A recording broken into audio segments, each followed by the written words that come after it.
મહેમદાવાદ શહેરમાં ઉભરાતી ગટરના દુર્ગંધયુક્ત પાણી વહેતા રહેવાની સમસ્યાથી લોકો હેરાન પરેશાન.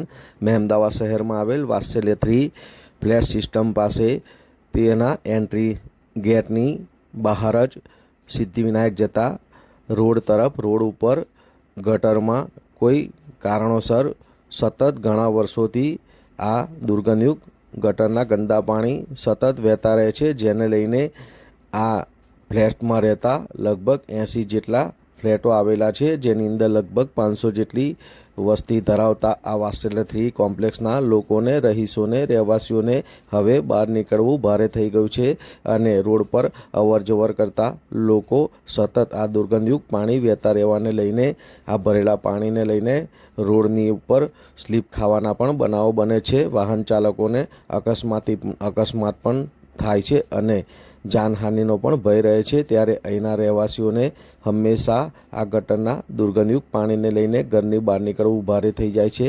મહિલાઓને, બાળકોને સ્કૂલે મૂકવા લેવા જવામાં તેમજ અન્ય કામ અર્થે લોકોને જવામાં ભારે હાલાકીનો સામનો કરવો પડે છે. ત્યારે આ ગટરના ગંદા દુર્ગંધયુક્ત પાણી સતત વહેતા રહેવાને લઈને અહીં ગંદકી થાય છે, જેને લઈને રોગચાળો થવાનો પણ ભય રહે છે.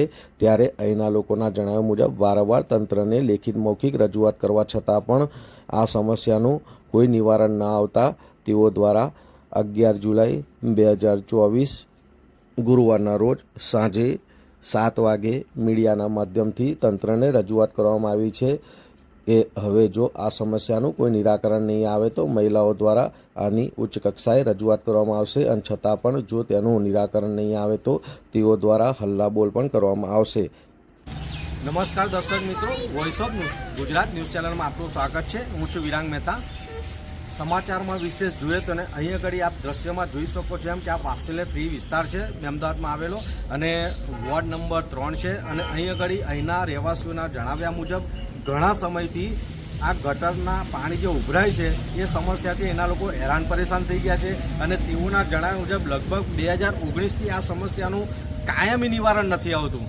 બહુ જોર મારે ને આ લોકો વારંવાર રજૂઆત કરે, વારંવાર જઈને કહે છે તો થોડું ઘણું એનું કંઈક ગટર સાફ થાય છે, આવું તેવું કામ થાય છે, પણ આનું કાયમી નિવારણ નથી આવતું. કારણ કે આની કોઈ શું તકલીફ છે જ ખબર નહીં પડતી કે કોઈ લીકેજ છે, કોઈ પાઇપ તૂટી ગઈ છે, શાના કારણે આગળથી કોઈ પાણી આવે છે, પણ જે જગ્યાએ ગટર ઉભરાય છે અને એના ગંદા દુર્ગંધયુક્ત પાણી છે એ સમગ્ર રોડ પર વહેતા રહે છે અને જેને લઈને આ લોકોને ભારે હાલાકીનો સામનો કરવો પડે છે. તો હવે આપણે અહીંના રહેવાસીઓને જ પૂછવાની કોશિશ કરીશું અને એના વિશે જાણવાની કોશિશ કરીશું. શું નામ છે બેન તમારું? ફાલ્ગુનીબેન ભગત.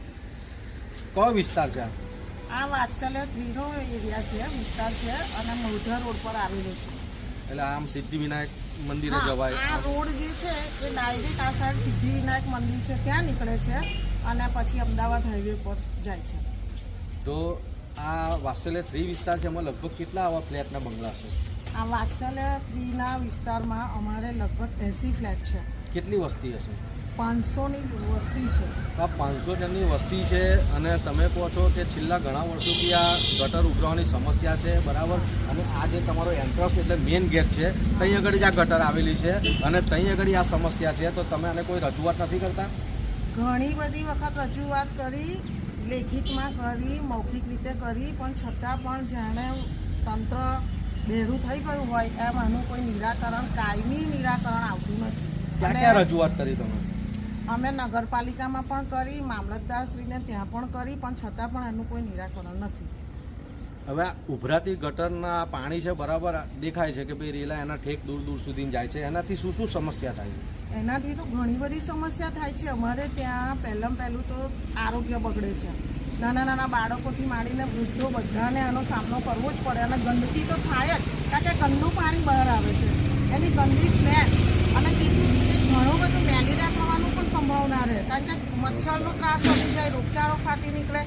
એટલે અમારે તો બહુ જ આનો સામનો કરવો પડે છે અને ઘણા બધા પૈસા અમારે ડૉક્ટરને ત્યાં જ પછી આપવા પડે, કારણ કે આનો તો કોઈ એ જ નથી થતું, નિરાકરણ જ નથી.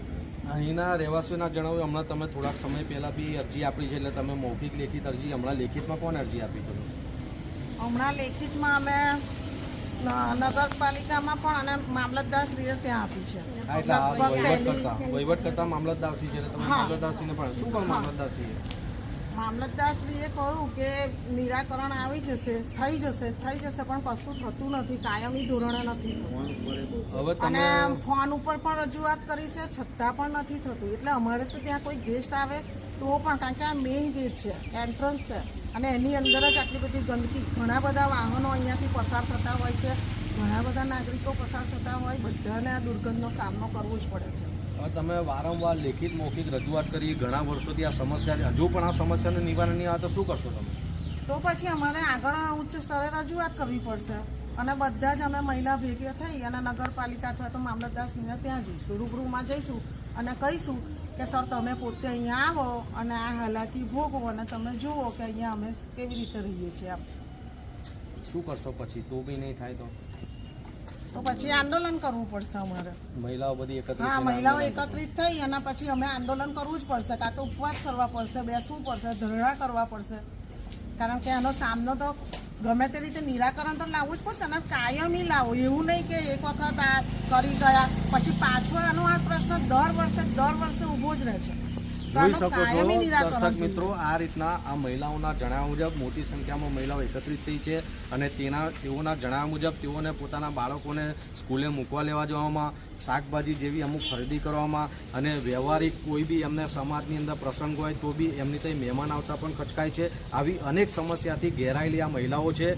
હવે આ જે સમસ્યા છે ઉભરાતી ગટરની એ ઘણા વર્ષોથી છે અને તેઓ કહે છે કે અમે મૌખિક, લેખિત વારંવાર રજૂઆત કરી છે, ટેલિફોનિક પણ કેટલી બધી વાર રજૂઆત કરી છે અને તેઓના જણાવ્યા હજુ 4-5 દિવસ પહેલાં પણ લેખિતમાં, હાલમાં નગરપાલિકામાં કોઈ કાઉન્સિલર નથી, કોઈ સભ્ય નથી, કોઈ પ્રમુખ નથી, વહીવટ કરતા મામલતદારશ્રી છે. એટલે તેઓ દ્વારા જણાવવામાં આવ્યું છે કે મામલતદારશ્રીને પણ લેખિતમાં રજૂઆત કરવામાં આવી છે, છતાં પણ 4-5 દિવસથી હજુ કોઈ આનું નિરાકરણ કરવા માટે, કાં તો આનું દેખવા માટે, કાં તો આનું કોઈ નિવારણ લાવવા માટે કોઈ આવ્યું નથી. અને મહિલાઓના જણાવ્યા જો એમની સમસ્યાનો નિકાલ નહીં આવે તો તેઓ ઉચ્ચ કક્ષાએ રજૂઆત કરશે અને છતાં પણ જો તેઓની સમસ્યાનો નિકાલ નહીં થાય તો તે લોકો હલ્લાબોલ કરશે, આંદોલન કરશે અને ઉપવાસ પર ઉતરવાની અને ગાંધી ચિંધ્યા માર્ગે જવાની પણ ચીમકી એ લોકો ઉચ્ચારી રહ્યા છે. હવે જોવાનું રહ્યું કે લાગતા વળગતા તંત્ર દ્વારા આ ઉભરાતી ગટરની સમસ્યા, કારણ કે અહીં આ કોમ્પ્લેક્સમાં 80 જેટલા ફ્લેટો છે, 500 જેટલી વસ્તી છે, છતાં પણ આ સમસ્યા સામે તંત્ર કેમ ધ્યાન નથી આપતું એ પણ એક વિચારવાનો પ્રશ્ન છે. એટલે જોવાનું રહ્યું કે લાગતા વળગતા તંત્ર દ્વારા